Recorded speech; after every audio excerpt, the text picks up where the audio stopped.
Okay, if you're an introvert, you know the modern dating scene can feel, well, less like finding a connection and more like a full-on performance you never auditioned for.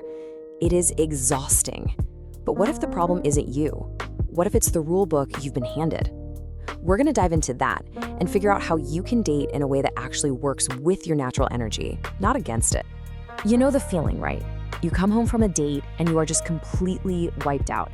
And not because it went badly, but just from the sheer effort of being on.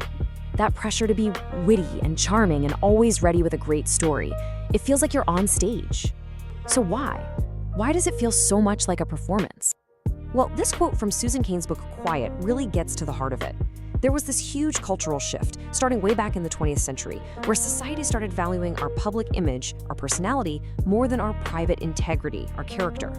This created what Cain calls the extrovert ideal, this world that just loves the bold, the talkative, the performer. And dating quickly became one of the main stages for that performance. So here's our game plan. We're going to start by really digging into the core problem. Then we'll completely reframe how you think about your energy. After that, we'll get into 3 super practical strategies you can start using tonight. And then we'll wrap it all up by showing you how to date in a way that feels authentic to you. Okay, first up, let's break down this central challenge.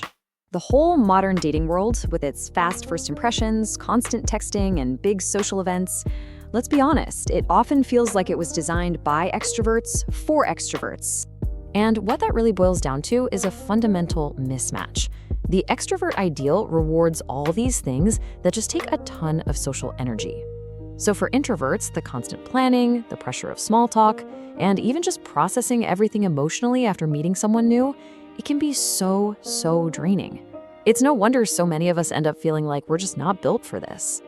And that brings us to the most important mindset shift in this entire explainer.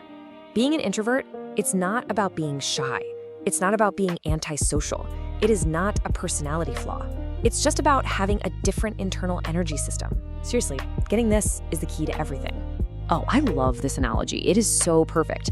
Extroverts are basically like solar panels. They get their power from being out in the world, surrounded by people and activity. But introverts, we're more like rechargeable batteries. We spend our energy in those exact same situations, and then we need to pull back into quiet, low-key environments to build that energy back up. See, it's not good or bad, it's just a completely different operating system. All right, let's get practical. Once you start seeing your energy as this precious, finite resource, the first strategy becomes just plain obvious. You have to stop spending it all on dates that are basically designed to drain you. It's time to pick places that actually align with your nature. I mean, just look at the difference here. High stimulation dates, like a loud concert or a packed bar, force you to literally shout over the noise just to have a basic conversation. It's a massive energy suck. But low stimulation dates, a walk in the park, a quiet museum, these places allow for the kind of deep, one-on-one connection where introverts absolutely shine. You're just setting yourself up for success by choosing the right arena. Now for our second strategy, which tackles the whole digital side of dating.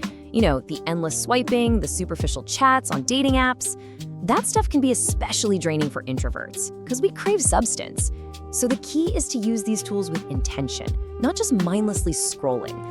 This quote from Cal Newport just nails it. These really low-effort interactions, like just clicking like or endless back-and-forth texting, they give you this illusion that you're connecting, but really they often stop a real conversation from ever getting started. And here's the crazy paradox, right? You can spend hours on an app connecting with dozens of people and somehow end up feeling more alone than when you started. That's because these shallow interactions, they just don't feed an introvert's need for depth. They're like junk food for your social brain. They fill the time, but there's zero real nourishment. So how do we fix it? We get intentional. Use the app for its main job, to set up an actual real-life date.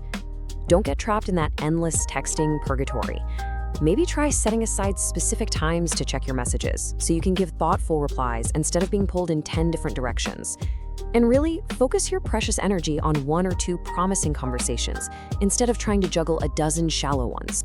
Okay, this brings us to our third and final strategy. And trust me, this one is a total game changer for managing your energy. You need to proactively create what Susan Cain calls a restorative niche, basically a dedicated space or time for you to recharge your battery. Now, the key here is that this is not about hiding from the world. It's a strategic tool. A restorative niche could be your quiet apartment after a date. It could be the 5 minutes of peace in your car before you walk into the coffee shop. It can even be a quick walk outside by yourself during a longer date. It's your own personal sanctuary for energy management. And here's exactly how you can put that into practice. Don't just cross your fingers and hope for the best. You have to plan for your energy needs. Schedule that downtime before you even go. And setting a clear end time, just saying, hey, I've got to be heading out by 9, is such a powerful way to set boundaries and save your energy. And you know what? If you feel overwhelmed on a date, it is totally okay to excuse yourself to the restroom for a few minutes just to breathe and reset. So let's bring this all home. When you stop fighting your introverted nature and you actually start working with it, everything changes. I promise.